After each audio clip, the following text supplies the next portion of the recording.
제6장.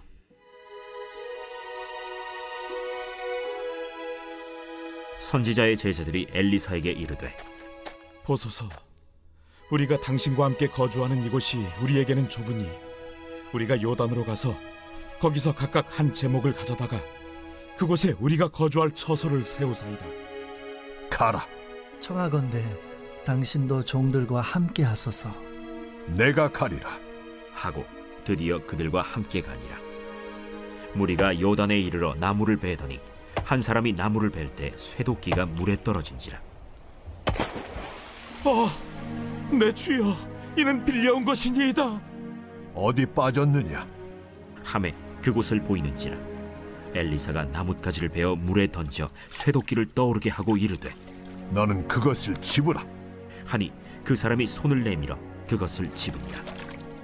그때에 아람 왕이 이스라엘과 더불어 싸우며 그의 신복들과 의논하여 이르기를, 우리가 아무데 진을 치리라 하였더니 하나님의 사람이 이스라엘 왕에게 보내 이르되, 왕은 삼가 아무 곳으로 지나가지 마소서.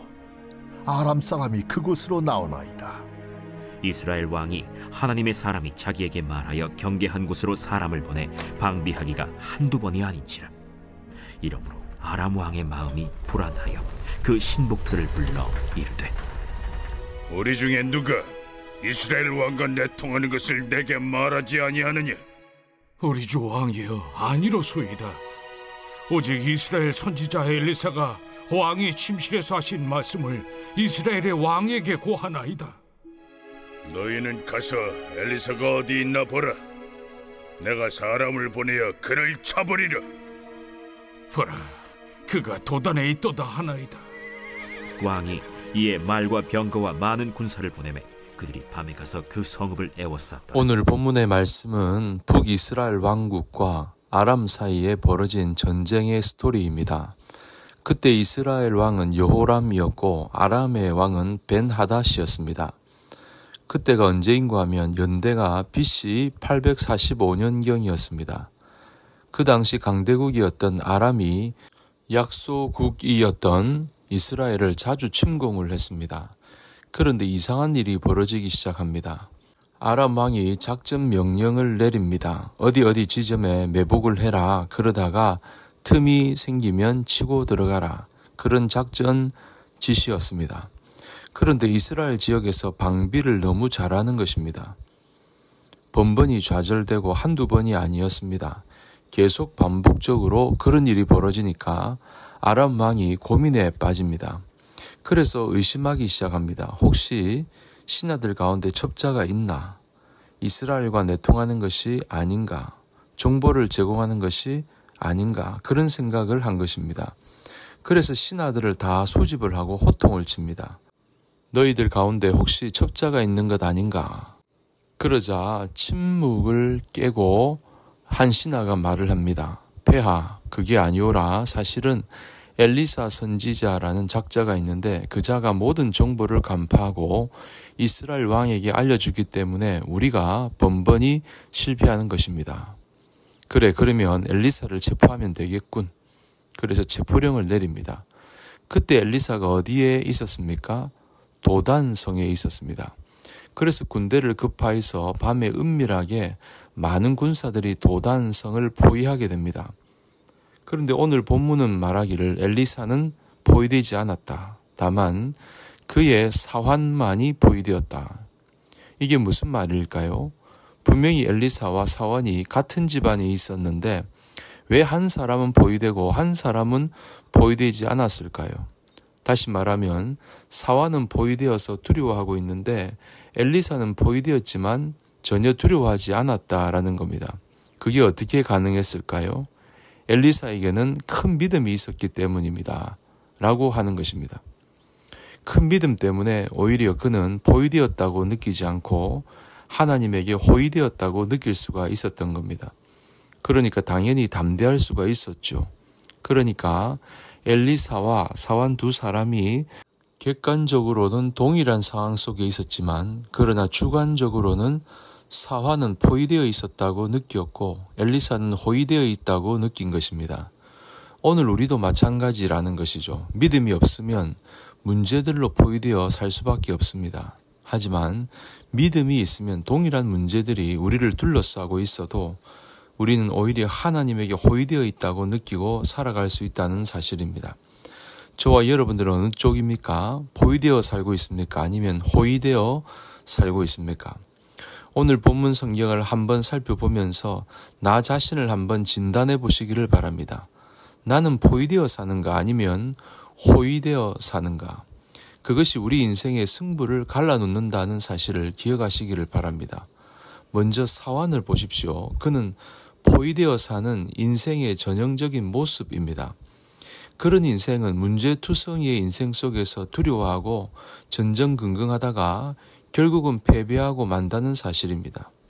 하나님 모르는 사람이야 그렇게 사는 것이 어쩔 수 없는 것이지만 적어도 하나님을 믿는 성도라면 그렇게 하면 안 되지 않습니까?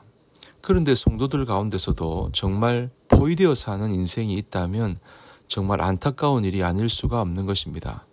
여러분, 사환이 어떤 사람이었을까요? 선지 생도 중에 한 사람이었습니다. 말하자면 요즘으로 말하면 신학생이죠. 그 정도면 하나님을 믿노라 하는 사람 아니겠습니까? 그런데 안타깝게도 그는 포위되어 사는 인생이었다는 사실입니다. 그 당시의 상황을 성경에서 다시 한번 살펴보면 14절 왕이 이에 말과 병거와 많은 군사를 보내매 그들이 밤에 가서 그 성읍을 에워쌌더라. 군사들을 파견을 했는데 마병도 있고 전차병도 있고 보병도 있고 수많은 병사들이 있었습니다. 밤새 가서 군사들이 완전 포위하고 있었다는 겁니다. 도간에 든 쥐 같은 형국이죠. 다음날 아침에 사원이 일찍 일어나서 기가 막힌 장면을 목도하게 됩니다. 15절 하나님의 사람의 사환이 일찍 일어나서 나가보니 군사와 말과 병거가 성읍을 에워쌌는지라. 그의 사환이 엘리사에게 말하되 내 주여 우리가 어찌하리이까 하니 나가서 보니까 빽빽하게 사방에 아람 군사들이 와서 포위를 하고 있는 것입니다. 그래서 황급하게 엘리사에게 달려가지요. 선생님 큰일 났습니다. 죽었다는 거죠. 그는 질려서 그렇게 당황스러운 표정으로 보고를 했습니다. 이런 경우를 가리켜 뭐라고 합니까? 질에 죽는다. 그렇게 표현을 하지요. 문제만 보고서 질에 겁에 질려 미리 죽은 것입니다. 실제로 죽은 것이 아닌데 마음이 죽은 것입니다. 이런 사환의 모습이 바로 포위되어 사는 인생의 경우다라는 거죠. 안타깝게도 이런 인생이 의외로 많다고 하는 사실입니다. 성경에 보시면 이렇게 사는 인생이 얼마나 많은 줄 모릅니다. 그 중에 출애굽기 14장에 보면 이스라엘 백성들이 딱 이렇습니다. 출애굽한 이스라엘 백성들이 광야를 지납니다. 홍해 앞 해변가에 캠프를 치게 됩니다. 근데 어떤 일이 벌어집니까? 바로왕이 출애굽한 이스라엘 백성들을 보고 생각이 바뀌게 된 거죠. 처음에는 자신들의 장자들이 다 죽음을 당하니까 굉장히 마음이 낙담이 되어 이스라엘 백성들을 놓아주었는데 지금 생각해 보니까 이스라엘 백성들 노예가 없으면 공사판에 일이 되지 않는 겁니다. 그래서 추격전을 벌여요. 군사들이 전속력으로 전진합니다. 결국은 백성들이 캠프를 치고 그곳으로 다가오고 있었습니다. 그 광경을 목격하게 된 이스라엘 백성들이 어떻게 합니까? 두려워서 벌벌 떱니다. 그러면서 모세를 향하여 욕을 합니다. 모세 이놈아, 우리가 매장지가 없어서 여기까지 이끌고 와서 우리를 죽게 하냐? 죽었다는 겁니다. 질에 죽고 있는 것이죠. 이스라엘 백성들도 포위되어 사는 인생의 모습이었습니다. 여러분, 눈앞에 문제만 보면 이럴 수밖에 없습니다. 하지만 큰 믿음을 가질 수만 있다면, 하나님을 바라볼 수 있다면 오히려 크신 하나님이 자신을 돌보고 있음을 알 수가 있습니다. 지켜주고 계심을 알 수가 있는 것입니다. 사랑하는 여러분, 오늘 저와 여러분들이 두려워 사는 인생이 아니고 포위되어 사는 인생이 아니라 하나님에 의해서 호위되어 사는 인생임을 알고 오늘 이 하루도 당당하게 승리할 수 있게 되기를 주님 이름으로 간절히 축복합니다.